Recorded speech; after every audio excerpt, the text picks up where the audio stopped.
If I could go back and speak to myself at that time and tell myself, my brother, like, you are getting on the longest road you've ever been on in your life, and 90% of the time you're wasting it.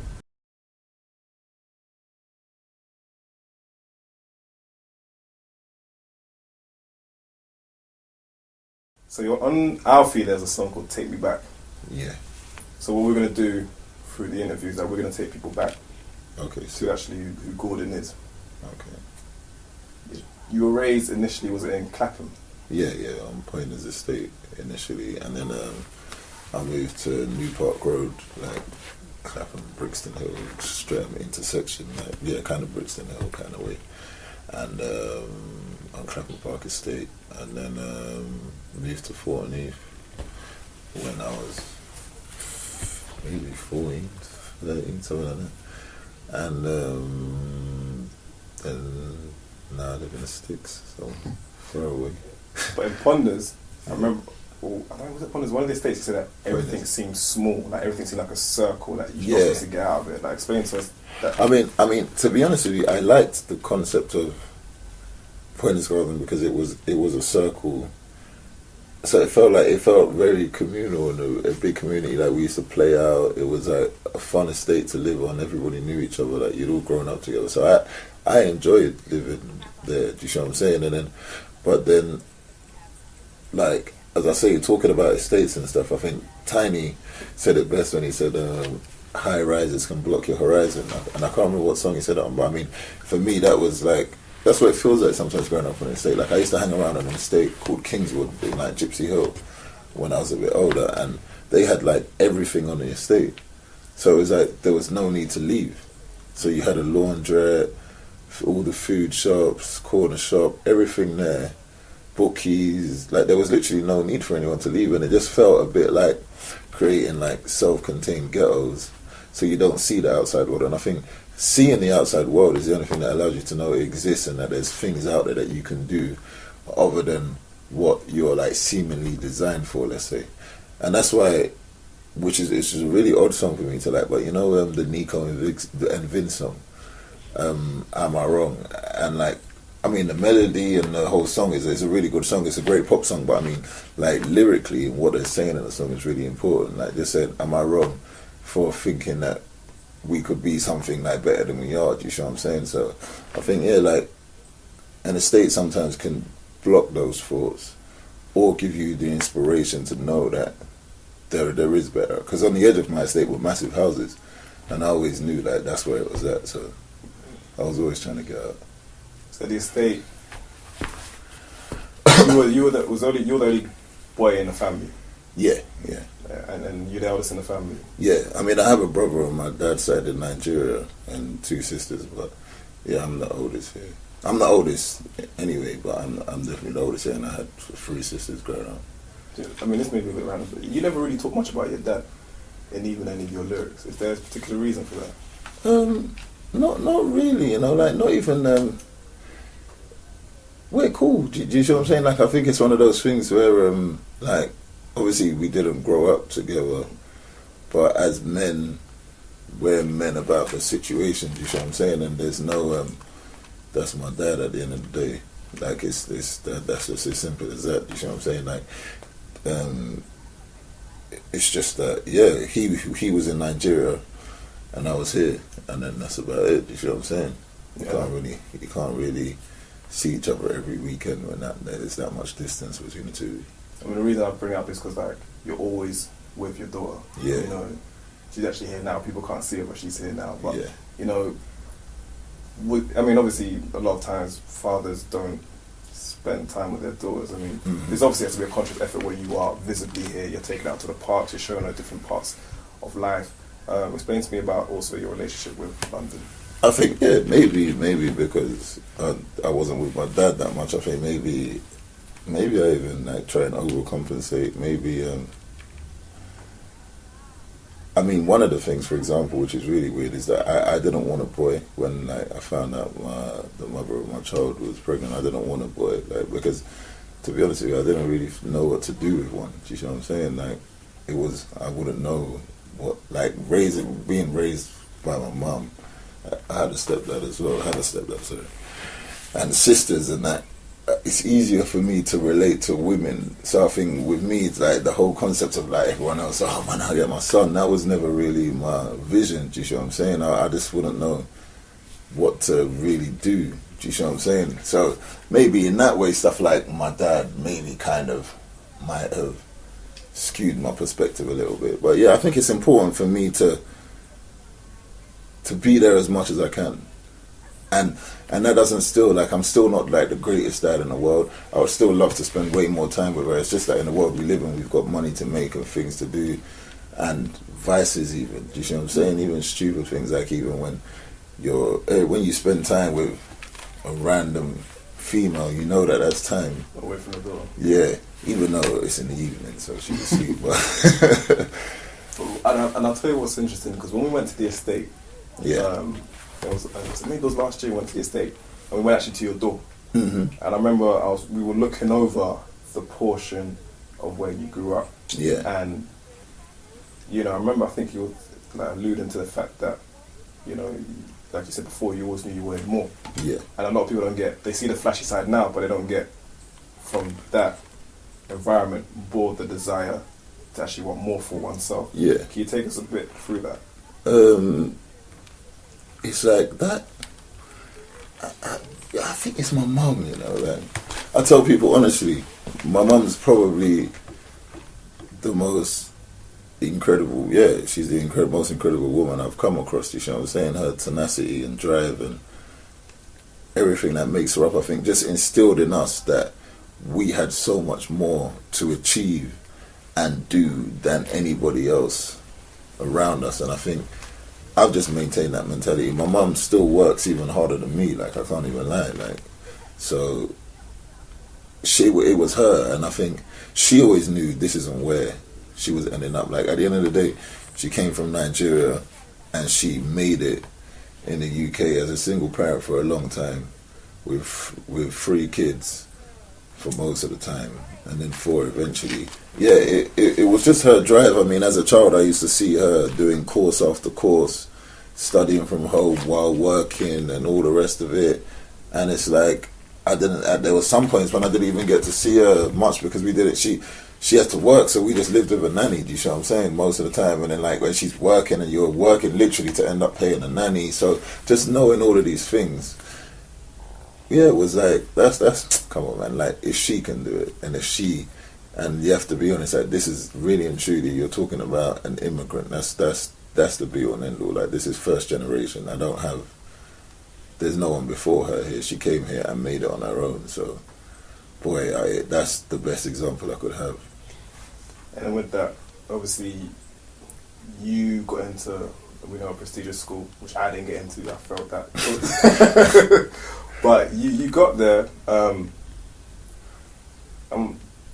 That wouldn't have been easy. What actually made you or your mum decide to actually try and put you forward for like Dulwich College? Because like you're saying, you're an immigrant. Your mum would have been an immigrant. Sometimes they don't even know what is the best school. So what was the whole purpose of actually trying to push you towards Dulwich College? I think my mum just knew what she was doing. I think I likened her maybe to Serena and Venus Williams' dad. Like, he just knew, like, she just raised, that's just what she does. Like, she's here to raise winners, you know what I'm saying? My sister's a lawyer. My other sister studied maths and finance. My other sister studied town planning. Like, it's like, that's just what she does. So in that sense, she pushed me. And I pushed myself. I would see her work until God knows what hours in the morning. So for me to get to stay up at night, I used to basically have to do work. Like, it wasn't, stay up and watch TV. If you want to stay up and feel like a grown-up, then do your work. You know what I'm saying? And as I said, I would steal books from school. I'd be doing extra homework all the time. And she was a disciplinarian, and education was everything. In our house, education was everything. That's what you cry about when she puts you in front of the living room, in front of everyone, and asks you to spell or read, and then you start stuttering and looking crazy. You don't want that feeling again. So just when you feel that pain of feeling like an idiot, you'll never let that happen again. And that was kind of what she was. Yeah, man. She was an educator, man. Like, simple as that. She was a proper Nigerian mum. What can I say? And then that led me to then basically exceed the maximum marks I could get in my sets. And I think you could go up to like level 5 or something, and I got like level 6, and then I did like level 7 exams or something. So basically, and another teacher of mine, a really important teacher, and I'm friends with her daughter till today. She's a blogger, like her name's Christina Mbarkwe. So her mum taught me in one of my earlier years, and like I was in a mad school. Like I went to Bonneville in Clapham off Abbeville Road. So like everyone there was mad. I remember like we must have been year 3 or 4, and we like made a gang. Like we knew about the 28s. We looked up to the 28s and stuff like that. We knew all their names. So we started our own little gang in school. I remember like crazy stuff like everyone bringing a knife into school and stupid things like that. Like this is in primary school. And Miss Mbarkwe basically kind of saved me from hanging around with the wrong crowd, let's say, and highlighting the fact to the teachers, other teachers, to understand that I had great potential, and not to basically just see me as another black wayward kid in the school. And that's how, like in a maddest way, that's how a lot of the teachers saw us at that time. So it was her and my mum became friends. Obviously they were both Nigerian, and they just worked together and all the rest of it to get me where I needed to be. And then so I did the entrance exams, ended up with a scholarship. But then the rest is history. Like going to those schools there was the biggest eye opener. That's when I saw money for the first time in my life. Was that money in terms of seeing what people are driving into school with and realising that you may be getting a bus? Or just no, bro. Listen, I lived on an estate, bro, going to Dulwich College. You're talking that big space in the back of off the back of the block, that big communal. I'm telling people, my garden, I was playing in the garden. Like, they didn't even know where I lived. Do you see what I'm saying? Like, the concept of even bringing someone to my house for like on a weekend or nothing was non-existent. It couldn't happen. Do you see what I'm saying? I'm going to their houses and we're playing football in man's bedroom.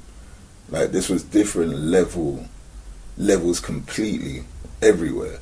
And that's what made me realise, like, wow, out here, there's a lot to grab. Do you see what I'm saying?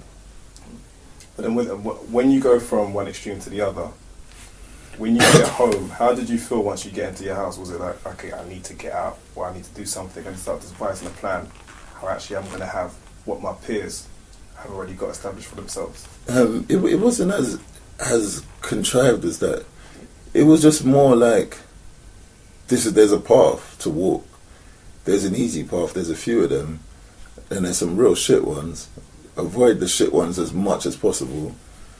And it didn't make me any less proud of where I lived or anything of the sort. You know what I'm saying? It was just more a case of, okay, we need to do even better than that. I mean, eventually my mum, we moved out of there, and then we lived in a house in Fulton Heath. Obviously not like the greatest area in the world, but it was still better than New Park Road on the top floor. Do you see what I'm saying? But then people would have obviously seen from your uniform that you're different from what have been maybe the local uniforms around. I mean, did you then feel already, knowing that once you moved to this new situation, that within that setting, people now looking at you as the odd one out sometimes? I was the odd one out. I was always the odd one out. There was only like 5, me, Elisha, maybe 5, 6 black boys in the whole year. So we were the odd ones out. I didn't know to play rugby. I'm playing it like American football because that's what I've seen on TV. Never been on a running track before. Can't swim because we ain't had no swimming pools. Did you play cricket? I was just rubbish. I was born to be rubbish at cricket. I was rubbish. That ball was way too hard and way too dangerous. Like this, all of that stuff. Hockey. Never heard of these sports before. Do you know what I'm saying? Like this was brand new. This was crazy. So I was definitely always the odd one out. Never done French before. Everyone's been doing French for God knows how long. Toddlers. Latin. I've never heard of this language.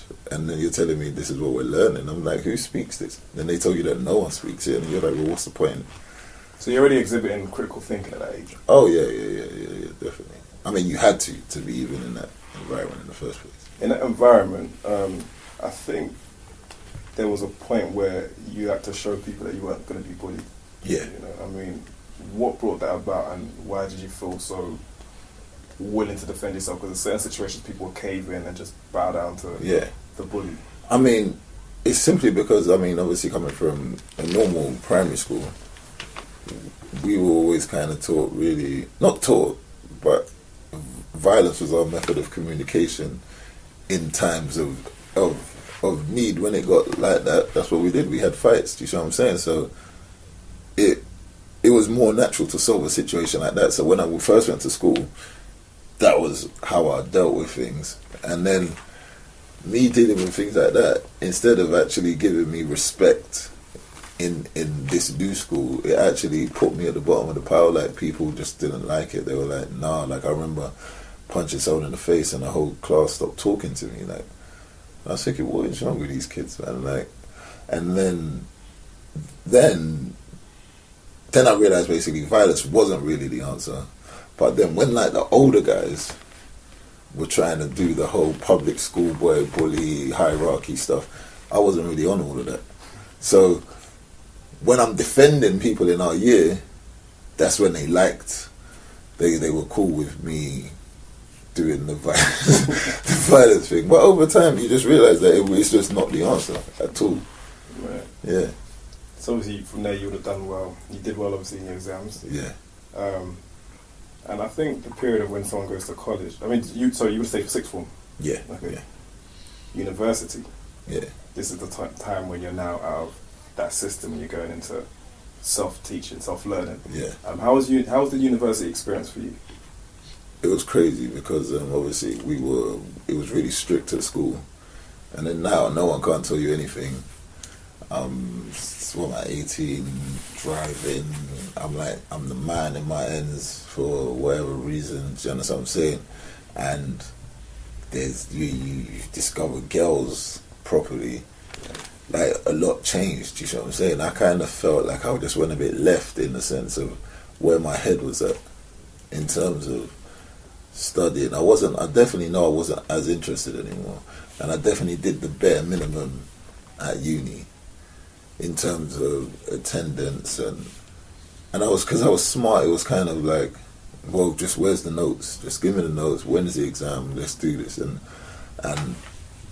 I wish I did it properly. I didn't really enjoy and experience it properly. I dropped my little sister to uni the other day, and I saw she was on campus. I didn't stay on campus and things like that. And I looked at her, I was like, oh man, I wish I could go to uni again and do it like this. Do you see what I'm saying? So, yeah.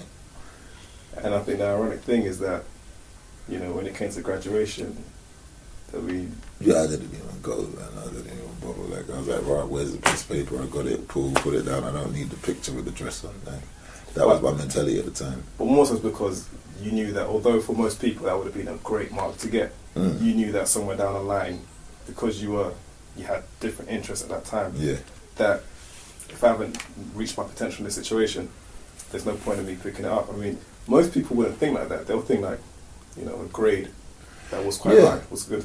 Yeah, because I think a lot of them, it was the whole education is literally, honestly, the best thing for you and all the rest of it. It definitely is. But the conveyor belt part of it isn't good, you know, like the whole, okay, so you do this in your second year, you're going to try and get a placement, then you try and do this, and then you just get a job, and then you just kind of live your life, and then you just plod along. Do you understand what I'm saying? Don't get me wrong. They're not plodding along 100, 200 grand a year, whatever. Like, they're not plodding along. But for me, that would feel like plodding along. Do you see what I'm saying? Especially for what I want to do in the long run with my life. Do you see what I'm saying? And I just wanted more, man. Like, and I was willing to take the risk, let's say, of not just jumping on the conveyor belt. But when you first started, or when you first stumbled across music, initially, what was people's reactions? When I mean reactions, I mean friends and people in the industry who you would have had to try and connect with. Were they receptive to the music, or did they feel like, nah, this ain't really for us? At that time, nobody listened to UK rap anyway. I think people listened to grime, and me personally, I was I listened to So Solid and all of that, you know what I'm saying? And then for some reason I just didn't listen to music anymore. I just cared more about getting money, to be honest. I didn't really care about, I didn't know anything about the scene, to be honest. And then when I was like 21 odd, so at 17 I'd listen to music in my car. Before that I didn't have like a stereo at my house and all of that. So 17 I started listening to music, but it was more just American rap. Didn't really know much about the UK scene and all like people who are like great MCs and legends now, like even from and I'm in South as well. These men are in East, so from even the Wileys to D doubles, all of this stuff, I didn't know what was going on. Then I remember like hearing, is it one Sun City thing, and I think it was like Slimzy and Wiley and Dizzy and that. So that's like the first time I'd heard like grime and that, but I didn't know much about anything else. So I wasn't really that interested in anything. So when I then started, and I'm saying, okay, I rap. These times here, the only UK rappers, I don't even know, even them, it was like all left. It was all like Skinny Man Chest and Task Force and all this stuff. That was UK rap, and I didn't really resonate with that too much. Obviously Skinny Man kind of more so than others, but I didn't resonate with the rest too much. And then what I was doing was all the way show off. No one was ready for that, and plus I was just kind of shit at the time anyway. Like I just wasn't that good. I literally just started, so it was hard to get people to listen, care, or anything else. And even your own friends, like even my own friends now, like I wrote and behind bars the other day, and I said I'm giving them art, but they don't get the picture. Even my niggas still rating other niggas, and even my bitches ain't saying I'm the illest, because even your people around you, until they see you on Jonathan Ross, you're still just, do you see what I'm saying? They're not going to take it seriously. So until you get that number one, you're still just trying. Do you see what I'm saying? So I think, and especially like my friends are older, they're not really caring about what's going on down here. Do you see what I'm saying? So it's always been it felt like it's just me on my own, and then coming to the scene, not knowing one person, not knowing one DJ. I knew like one DJ in my ends who used to DJ like in Croydon or something and play garage. So I didn't know one rap DJ, didn't know anything at all. And then so I started as zero. I only got to know people in the scene because of shooting music videos and stuff. Through Frsh production? Yeah.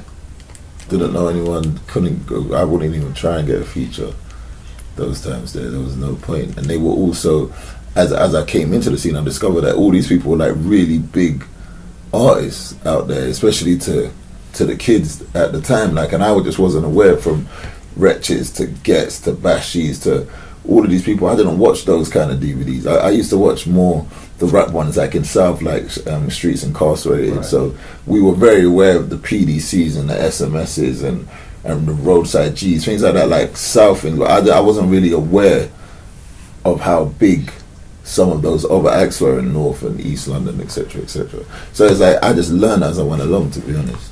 I mean, with that, then when you've already come from a situation where I'm sure by the time that you start to make music, you're accumulating wealth or you're making money. What would make you think that music would have been a viable option at the time? Because there wouldn't have been anyone who would have been in the scene that would have been making or being seen significant cash at that time. I don't even know, man. Like, if I could go back and speak to myself at that time and tell myself, my brother, like, you are getting on the longest road you've ever been on in your life, and 90% of the time you're wasting it. You know what I'm saying? I would have told myself that. But when you're 21 years old or whatever I was 20 odd years old, you think of it differently. And as much as I think, that's why I think myself raw. Even when you think to yourself now, you know everything, you just know that you don't, because you're going to look back on yourself in 10 years time and think, raw, you're an idiot. And not to say that I'm like an idiot. I think when I hear you say that is that, and I think everyone who's met you, bar none, has the same consensus about G Frsh. They all say he's sharp. Like you astound people. Yeah. And then the rap scene is a scene that moves at a certain pace that doesn't necessarily cater to how intelligent you are, how savvy you are, because it's a consumer-led market, and the consumers, for the most part, are fickle by external factors that dictate to them. And kind of stupid still. Right, so... Well, no, not my fans, but a lot of people are stupid. I remember the first time I saw... first time I paid attention was the Afar video. Yeah. And I remember it gave me the feeling of when So Solid used to make videos. The visual, still now, that visual was crazy. You know, the effects. Yeah. When you shoot a video of that quality, do you think, right, this is it? The video's quality, the song's gonna look tiny on it. This is gonna be my Launchpad, and I'm just gonna be click on. No. You didn't feel that? No, because no one was at that time. Because no one was going. There was nothing like, I think the closest thing was Tinchy maybe bubbling. But there was no one that made millions, yeah. Do you see what I'm saying? So a lot of the time at that point, there was a lot of just fun element in it. And just wanted to push yourself or have the best video that everyone was talking about. It was never at that point even trying to make a return. Like, you're paying Channel U to get it on there. I don't even know where we were going to get the money from. There weren't any shows. There weren't any, not much radio play. Like, you get the odd play. But I don't even think I had a PRS account at that time. So there was no way of getting the money. Like, we were just doing it to do it. Maybe sell a few t-shirts. But it was definitely more of a fun element and just pushing the culture and building the scene. And to be honest with you, it became most evident at the Mobos the other day how important everybody's role is and was in building the scene. And I used to say, like, I've had conversations with my manager where I say, he'll be like, yeah, but maybe it might not be you. Maybe your role is to lay the foundation so that everything else can flourish. And then you're like, nah, man, fuck that. I don't want to. Why would I want to kick down the door for then everybody to run over me on my body laying flat down after I've smashed? I wouldn't want to be that guy. None of us do want to be that guy. And then at the Mobos you go, seeing like Stormzy win a Mobo, you go, nah, you know what, maybe being that guy or the guys that made this okay and made this possible is a good thing. This is cool. Do you see what I'm saying? This is cool that all of that hard work allows people to come and perform, like from the Creps and Conans, the Meridian Nuns, to whoever, all the hard work that everybody's put in. I'm not talking about me specifically or even like I had a major role in it. But those moments of taking the videos to that level and showing what we were capable of maybe did like have a tiny impact.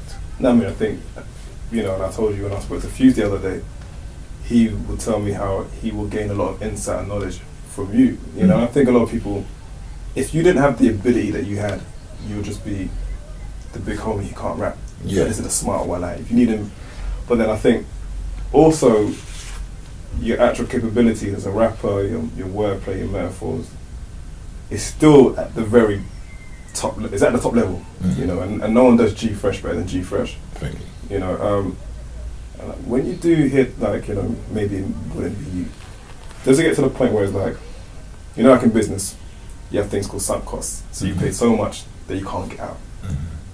But then also in business, you look at exit strategies. How do you see it now for yourself? Because you've invested so much, everyone knows G-Fresh, but at the same token, things may not move at the pace that you want. Do you ever have these thoughts like, you know, am I going to stay in this, and how long will I stay in this? Oh yeah. As I said on Falling High, like every day you think, fuck this shit, like, and then as you said, the sunk costs are so much that becomes your reason at one point. Then it's like the money doesn't matter. Let's just get out and fuck this up. And then you go and make the best project that you made to date, being Alfie for me. And then you're like, oh shit, I'm closer than I've ever been. But still, how far away am I? Like, so there's a song that hasn't come out yet, which I recorded actually a while ago. But one of the things that says, so far yet so close. So I've come so close yet so far. So basically, I can't remember, but yeah, basically I just mentioned the fact that I've come so close, but I'm still so far away from it all, because I can sit there going, oh wow, Alfie's taken me 10 steps forward, I'm closer to the goal, and then I'll be sitting next to Tiny thinking, Tiny's only Tiny, 5 years in from pass out. Do I even have that 5 years to come from pass out? I'm still not even at pass out. Do you understand what I'm saying? So there's a million thoughts that go through your head, and then you have everyone telling you no, you can't quit. And then what's really horrible is that 100 people could tell you like to quit, and as long as one person says no, you can do it, you'll carry on. You know what I'm saying? That's the fucked up thing about it. But like, I think it's just become a case of time will tell. I think time is the biggest overarching factor in our lives. Do you know what I'm saying? And it's something that you become more and more aware of as you get older, because the 6 weeks holiday used to feel like a long ass time until you have a daughter and you've only seen her X amount of times within that 6 weeks, and you go, wow, that went quickly. Do you know what I'm saying? And every day is just, you wake up, you're going to sleep before you know it. Do you know what I'm saying? So time will tell. And I guess also with that, when you see your child growing 100%. up, then you realise you're also getting older. This is it. And I was even on YouTube, I was with my director friend, and I was shining videos we shot for other people and how they're still better than people's videos today. Like, we went through like a rough squad video we did. I can't remember what it's called, but we had them like on this mad green screen, like James Bond style, playing videos that I did years ago. And then when you're looking at the dates on the videos and you're on YouTube and the videos aren't even in widescreen because you shot them that long ago and they're still in 4:3, that's when it becomes a bit scary. You know what I'm saying? I'm like, wow, I've been really trying for a long time, and at one point maybe you might have to knock it on the head or think about doing something else or whatever the case may be. And as I say, I felt that more so before Alfie, and less so now, but still it comes in time to time. So with that being said though, you know, how can I put it? As time goes on, like you have been instrumental in a lot of people's careers, in terms of guidance. But for yourself now, you know, you talked about the time and how much longer can you do it. What do you see as the stumbling blocks? Because I think we can't deny the talent. We can't deny the music. Like Alfie is also, I concur with it being your most human body of work that is relatable to the masses.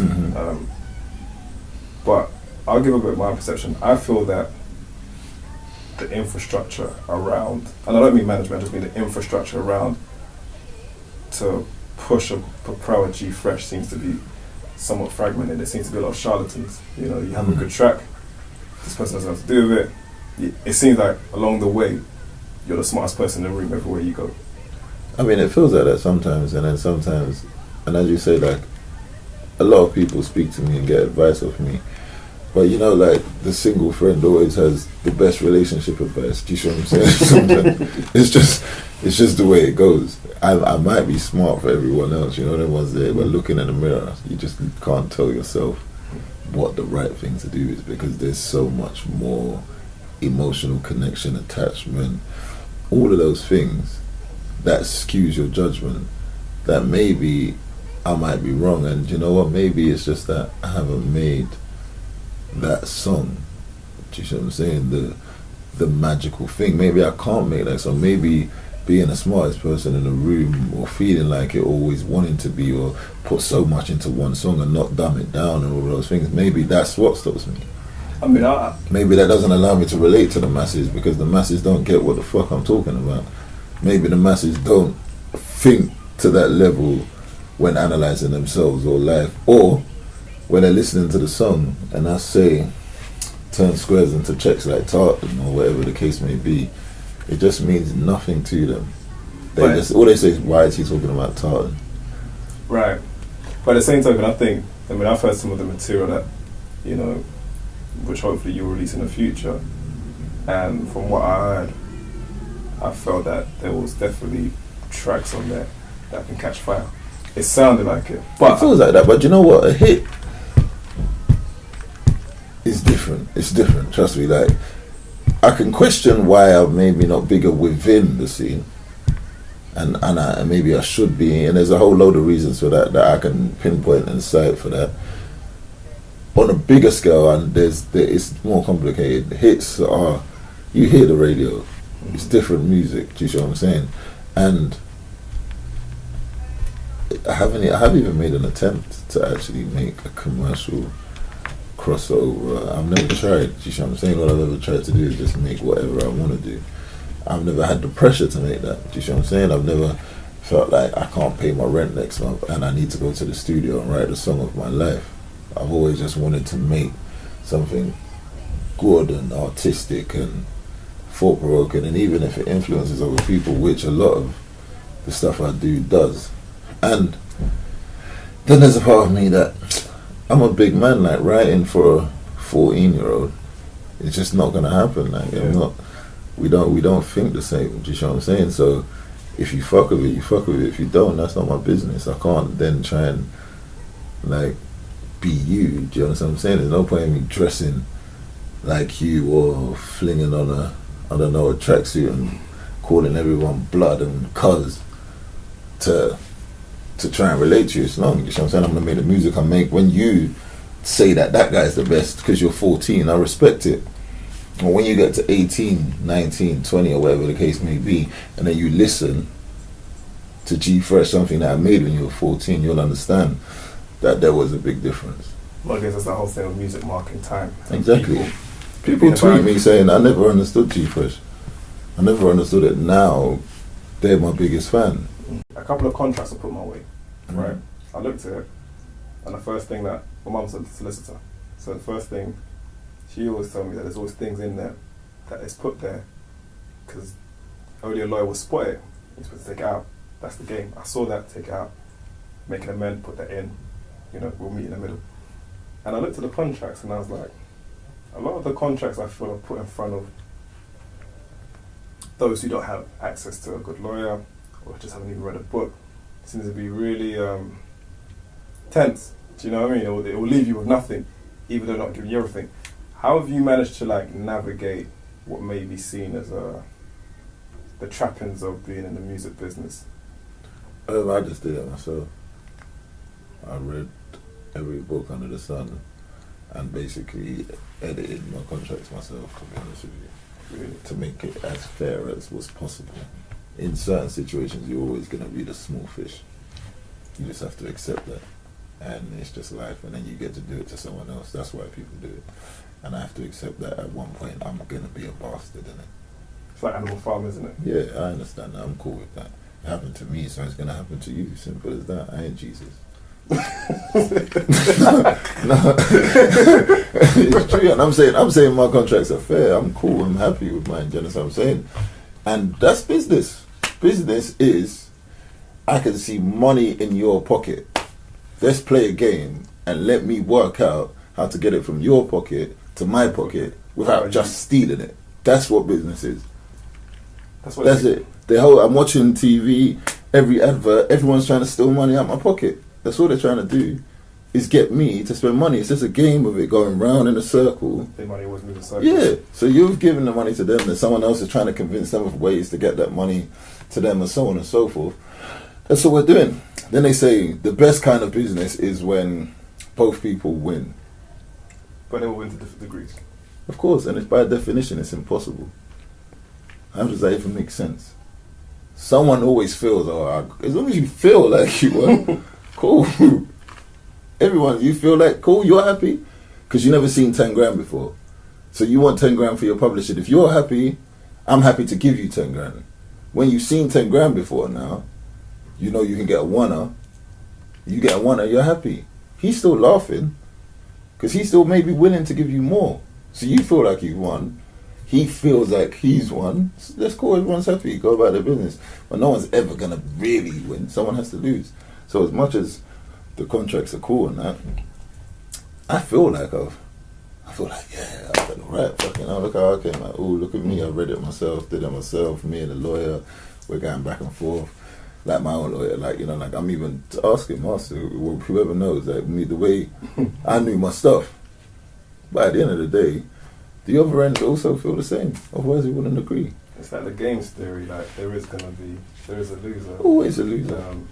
And I think the thing he said also about, like I've known of people who sold their publishing for like $5,000. Yeah. And there's loads. Well, why? I mean, $5,000 can never be enough for what's seen as your future earnings. It doesn't even situate you. 100%, but if you haven't seen £500, £5,000 is a lot of money. Yeah. I respect it. That's what you have to do. That's your business. You know what it is, and also it comes down to like the type of life you want to live, because like you say, it's going to come to a point where someone says, okay, look, you say, okay, look, for where you are, we're going to have to build you. We're going to give you $2,500. Yeah. The person says yes, and they're cool with it. You can't feel bad about it. No, that's it. I watch them. What's that? I watch The Chase. And on The Chase, you ask the questions, and then they give you. So you have like, say you answer 9 questions, you got $9,000. You stay in the middle. Then the chaser offers you a lower sum, might be £900, and a higher sum, which is like 40 grand or 35. I'm like, well, listen, I'm going for the big dough all the time. There's no point in coming for, in my head, it's like, what am I going to do with the $9,000? Do what? And I definitely ain't taking the 900. Now you're talking 40, let's do this. People come there and go back with the 900 because they're like, wow, £900 all at once. That's a lot to them. I respect it, cool. So they feel happy. I'm happy that you feel happy with that. Do you understand what I'm saying? For me, deal or no deal. Open everything. Let me just see what I got here. Whatever we got with that, I don't care. I'm not trying to. You don't know what's in there. Mm-hmm. It's everybody go pop. Cool. In my one, I've got this. Cool. I'll go home. But and I think this also comes back to you as a child wanting more. Yeah, and I'm not a gambler and all that. So I'm not a gambler. This is just calculated risk, let's say. And then in certain games like the deal or no deals, you can try and play the game and all that stuff, but you can't really do calculated risk in those things because it's pretty much evens everywhere. You don't know what's where. Yeah. So what can I do? And then for me, I'm saying to myself, raw. Dealer deals. Sometimes people deal with like 6 bags and all of this stuff, and I'm like, bro, like I'd rather 6 bags or 0 is the same at certain levels. Do you know what I'm saying? For certain people, and for other people, the difference between 0 and 6 bags is like £1 million, and that's just life, and that's why they will do their publishing for $5,000, and it's cool. I mean, and you don't. Whoever wants to do their publishing for $5,000, come to me. I'll buy that. that's how I'm seeing it, because I'm seeing it at the other end. I'll take that. I remember back in the days, everyone had to kind of almost sign off their publishing to an extent. Like I remember there was a processing fee, and then there was almost like a waiver that we have the rights to. Is it make the ringtones or? It would basically, and to play the videos without basically paying like PPL, VPL. Which is basically signing away your human rights. I know what I mean, no, but a waiver is like what you already had. Well, this is what I'm saying. At that time there, we were all willing to do that. Certain men weren't. Like, I can't remember who, I have a feeling that Kano was one of them who was like, nah, I'm not doing that. Yeah. But I was willing to do that, whatever, man. Play the video, man. That's what we cared about. So that's what I'm saying. And then at this point, if someone says that to me, I'm like, you crazy, give my money. But at that time, cool, that's what I'm saying. So when you get like the 20-year-old, whatever, who's there, and then of course he's going to do his publisher for $5,000. At that point, I'd be like, oh, for $5,000. Maybe not. Nah, no, then. Maybe not the $5,000. But we definitely didn't care about the little change we were going to get from playing the video and all the rest. But bigger artists, it meant more to. So they were like, no, fuck that. And they didn't have to sign those things. Only us at the bottom did. What is your situation like? Because obviously, managed by the Steb in London, are you still with the major? Like, what's your situation? Because it seems like... Yeah, everything's still the same. Like, it's all still the same. Nothing's changed. Why are you... But again, this whole freedom to kind of like do as you want. Yeah. It seems not a lot of people really have that. Scott. I mean, more people do in this day and age because of the way that just the music business is. And as I was saying to you before, what I was going to say was that contracts like they're malleable and fluid things. They're made to be tailored to individuals specifically. So they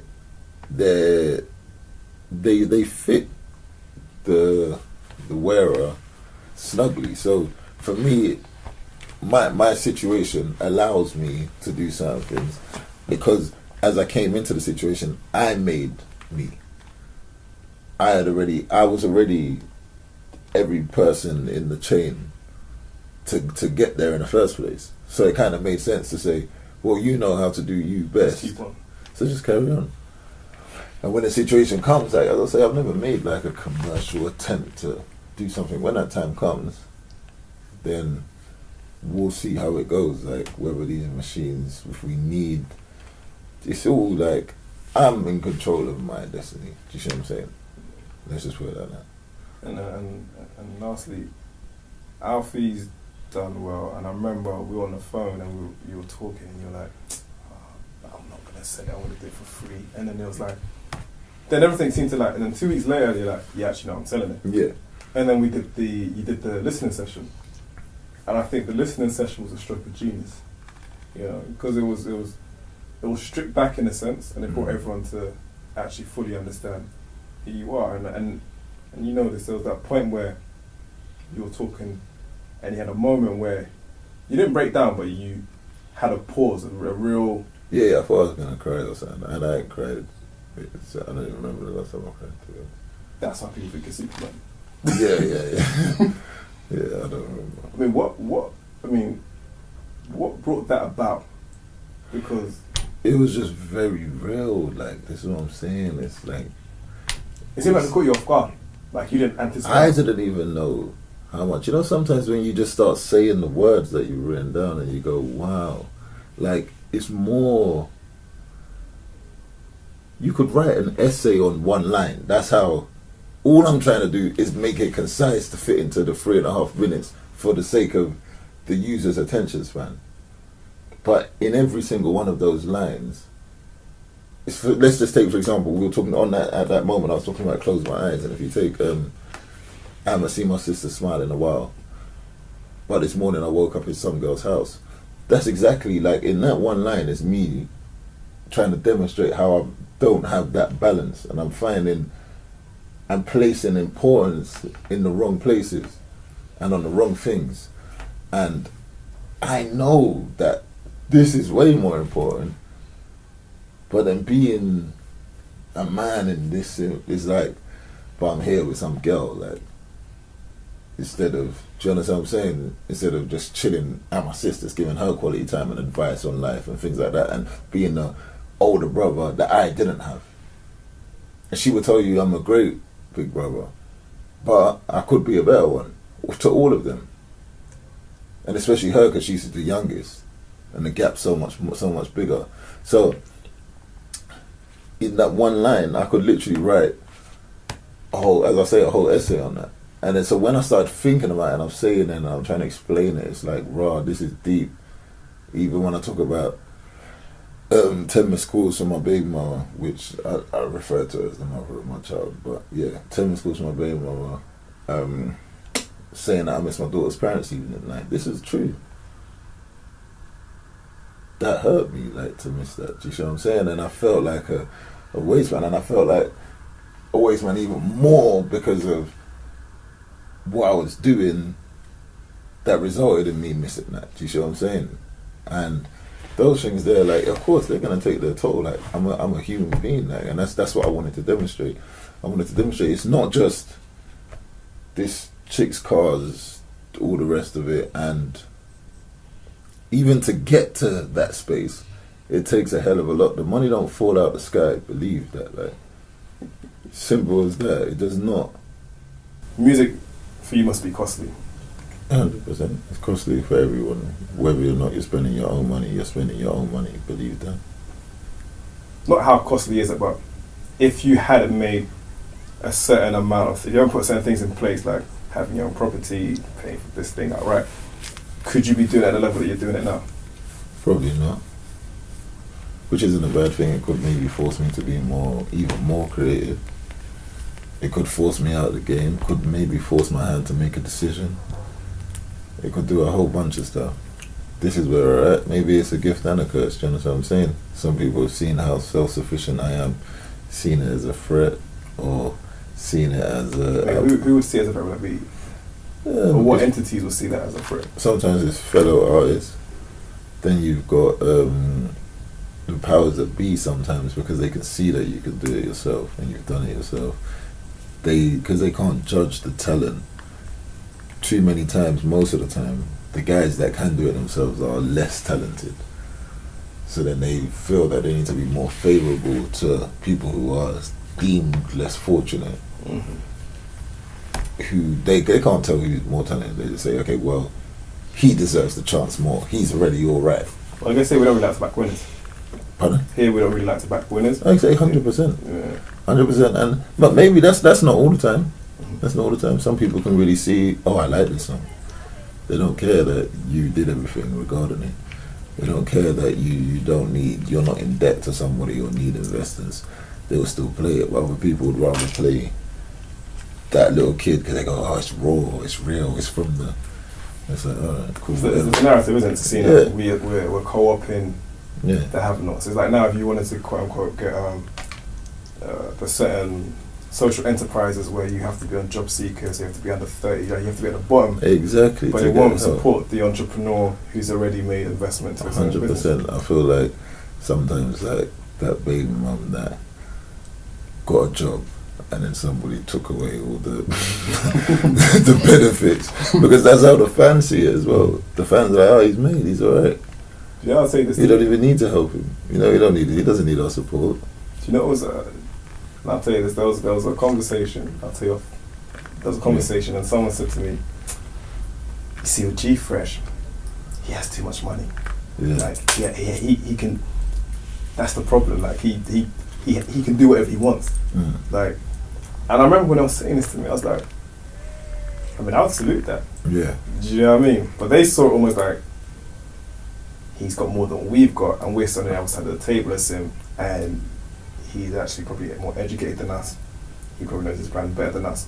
But he's got, and it just came back to like the money, and I was like, but what do you think with the music? They're like, yeah, the music's good, but he just has so much money that he can make whatever, like you said, whatever choice he needs to make, and it can just be about just throwing stacks at it. Yeah. At some point, that's gonna have to change. At some point, you know, like you're saying, that maybe you're gonna get to be more creative. No, I mean, my thing is, I have to dispel the myth, and it's not a myth in the sense that, you have to understand, I'm not God. I'm not the richest man in the world by any stretch of the imagination. I'm just doing okay. Do you understand what I'm saying? That's it, just doing okay. And like, obviously we rap is an exaggerated expression of oneself, and don't get me wrong, it's not like, I'm not gonna lie to anybody and say I don't know where my next meal's coming from, but I'm just gonna say that on Alfie I had to give it to them for real. Like, this isn't easy. Like, if you think that being me is even easy, then you come and do it. Like, do you understand what I'm saying? Come and do it, and then you'll know what time it is. How difficult is it? Because like you're saying, it's not easy being you, and I know personally how much time you put into actually researching trends, market, things that can actually make yourself better as a brand. But personally though, man, how much does it take out of you? Because you know, you may be up to like 3 a.m. trying to figure out a problem that was someone else's job to figure out. You wake up and you go to think. I mean, how do you balance it? Because balance. I don't. That's the thing, and that's the thing. That's what I strive for in life, is to find balance. But I don't have it now, and that's what I even care about. When people say about money and this, I don't even care. I just want to be. I need to find balance, and that's the whole trick of everything. Everything, nothing in excess, and all the rest of it. And my daughter, like when we were doing how do you think it looks on the camera? She goes, oh, he looks tired as always. He's always tired. That's her perception of me. Do you understand what I'm saying? Like, I'm telling you, man, it's not easy, innit? Like, it's as simple as that.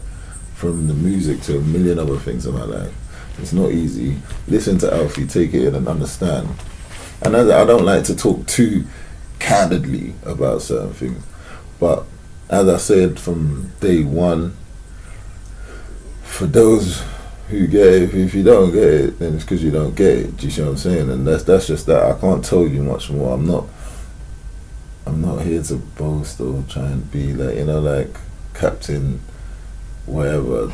Just know that. Just knowing that you already know, like, and if you don't, then cool, it doesn't matter. The whole thing of like love, as they say, you hope possibly find a love and a lover, and you talk about, what verse I'm talking about. Is that not the portion of life that offsets and creates the balance? They're the best things. Do you understand what I'm saying? The material stuff, we know that doesn't mean anything. Like my relationship with money and materialism and all that stuff is so pure and sincere. It's the most beautiful thing because we understand each other. We understand. No. You know that's how poetic. No, because this is it. I said to someone, do you know how deep you have to be this shallow when I rap like that? When you do hashtag I'm balling and all this stuff, you have to understand that the money is valueless, paper's valueless, cars, all of this stuff, they're just nothing. They mean nothing. We know this. I know this, and if you don't, then understand it from now. Do you see what I'm saying? But in the world we live in, other people give them significance. We can give them significance for that time being. But as long as you just deep down somewhere know that this doesn't matter, these other things matter. Your family, your friends, love, human emotion, all the rest of it. These are the most important things in life. These are the things you can't buy, and not to sound cliche and all the rest of it, but they're the things that are going to keep you sane. This part of it, they're just things, but then in there in the middle is that financial freedom part that you're looking for. That part where you can do essentially anything you want because within the rules of the game that we've been placed in. So here's life. It would be lovely if you could walk to the beach, which is all the way in Dubai, but you can't. You need a plane. To get on the plane, it's going to cost you this much money. To feel that feeling that you need to feel over there, you have to do something, get this ticket, money, all the rest of it, and then you can feel it. I understand that. I understand the rules. All I understand is that the paper part of it, the ticket, the plane, doesn't mean nothing. That part, being there, is the bit that means something. So if I have to do what I have to do to get there and feel like I worship money, to feel that financial freedom for the sake of the game, then so be it. But I know that that's where, it's not really where it's at. There's nothing there for me. Do you see what I'm saying? But I guess with that being said, it's like you actually know that because you've actually seen the money, and so some people aspire to have. This is it, but and then got there. This is it, and then it's, there was that quote, I can't remember. I think it was Layer Cake. I think something about seeing things from a rarefied atmosphere. It's easy for me to talk if I've had fun and enjoyed things and understand that they're all temporary. Of course it is. I understand that my car used to give me the most joy in the world. Now I think it's a piece of shit.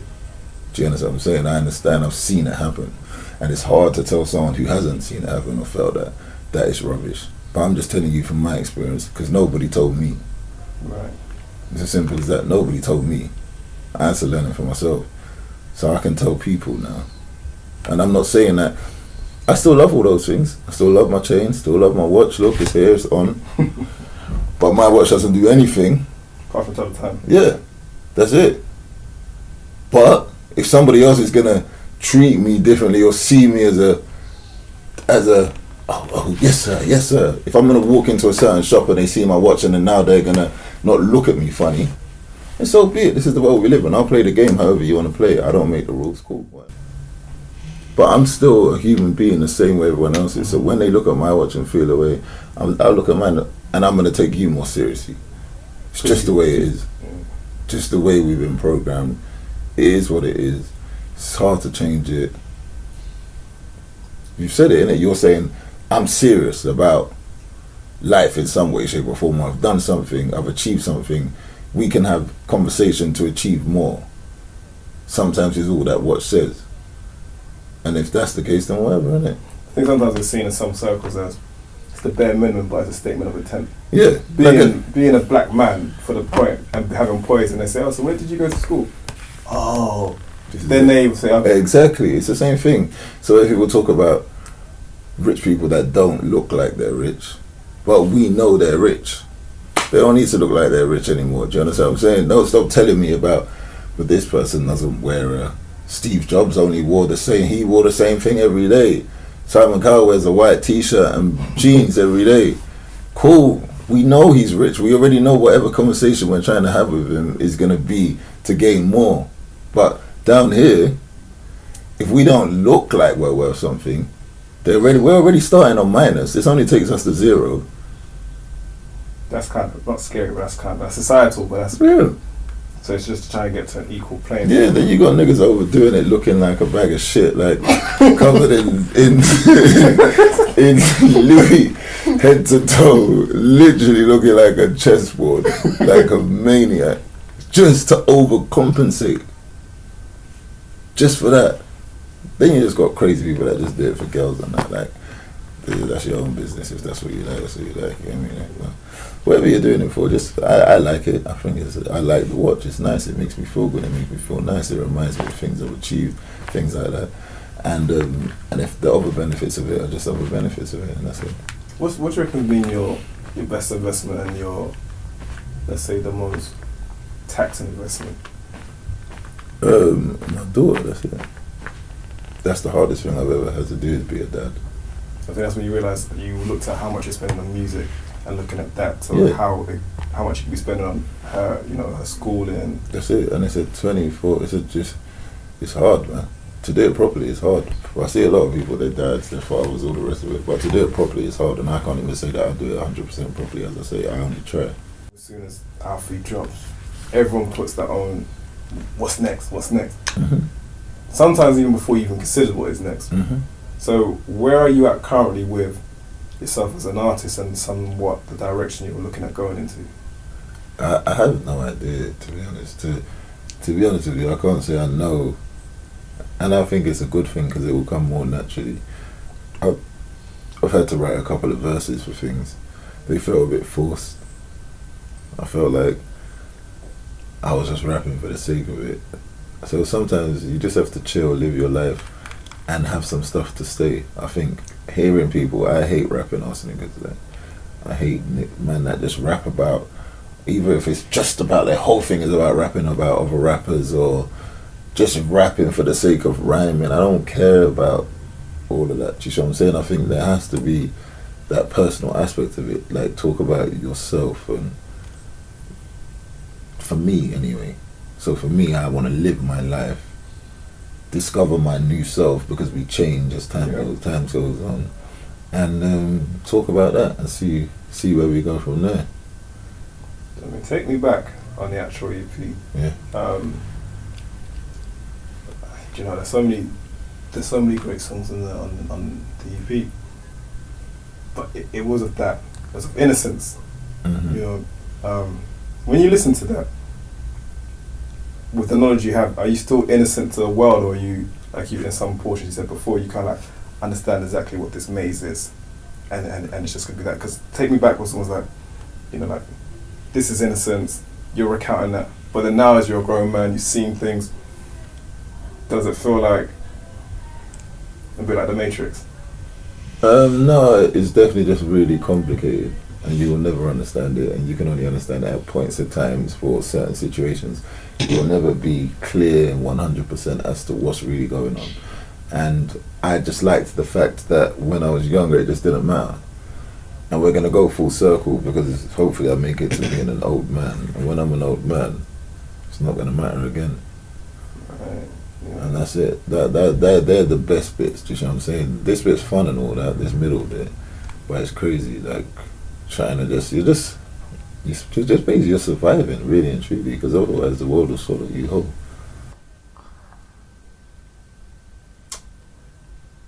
First of all, it's like doing well. It's like I'm doing okay. Do you understand what I'm saying? And we're just here, as I say, we're just here, just getting through this this thing called life. Do you see what I'm saying? It's not like, it's not, as I say, it's not all roses. And then I was in Canary Wharf the other day, and even I went to meet my friend at JP Morgan, and it was just like, I looked around and I thought to myself, oh wow, this is the real world. Like, it made me feel like everything we do in music was insignificant. And I looked around and I saw the older guys in the office, and I'm listening and thinking, damn, how much money is that guy worth? And I wonder how much he's gone through today, or like invested or made, or all the rest of it. And then all these thoughts are going through my head. And then I was like, this is like the heart and the backbone of the world. Like, being London as one of the financial capitals of the world. Well, it is, isn't it? Yeah. And I'm like, going to myself, like, what have I done? Like, doing music, what have I really done? And then I say to myself, what would the world be without finance, and what would the world be without music? Do you see what I'm saying? And to be honest with you, we're as significant as each other in just different ways completely. Do you see what I'm saying? And their industry, or the whole market, it's just all bullshit as well. Do you understand what I'm saying? Everything in the world is like this, is a made up ecosystem just to make everything move. And that's just life. So we can't. Then I thought to myself, yeah, no, do you know what? I'm at the Mobos there, and it was like a whole different feeling again. It was like being in Canary Wharf again, maybe, of our industry again. Oh wow, this is Wembley, like, and this is really Krebs and Conan on the stage. Do you understand what I'm saying? And it just made me like, I can't say, I don't know which one is the right or wrong decision. Either way,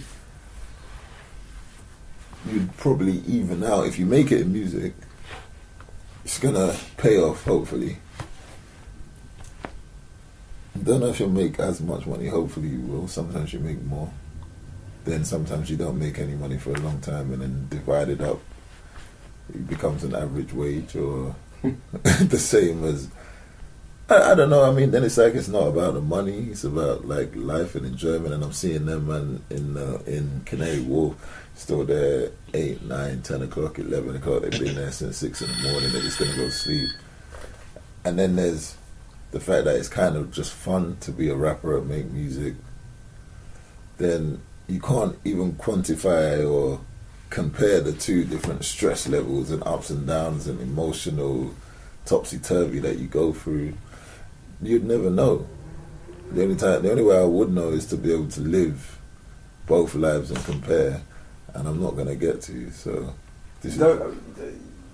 I guess maybe not, but you know, I mean, I think I doubt. I think you could do a music business. I think if you weren't so gifted, and if you weren't such a special talent, which is, I always go on paper saying that every conversation I have, if you weren't limitless in what you can do musically, I could just see just like it would be an easier decision, definitely. Because it's like, sometimes like, and this is what someone was saying, I can't remember where I was listening to this, but they said, your genius, or quote unquote your magic, whatever people want to call it, you know, when you just allow it to come to you, like when people hear your rhymes, they're like, oh, how did you do that?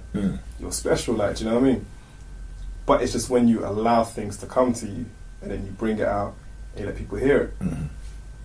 And sometimes, like, your bars, you know, I remember talking about the Don't Waste My Time remix. And I was saying that, gee, you know, you said that line about cricket, wicket, like, and then here you know, saying, like, I hate cricket. But he doesn't, it's not like he has a passion for cricket, but some man say that I'm wicked, something like that.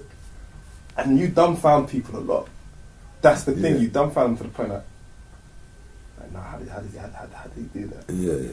Have you, I mean, do you shock yourself lyrically with some of the things you come out with? Oh, when I listen back, even when I write it, if I'm entertained by it, then I go, yeah, that's good.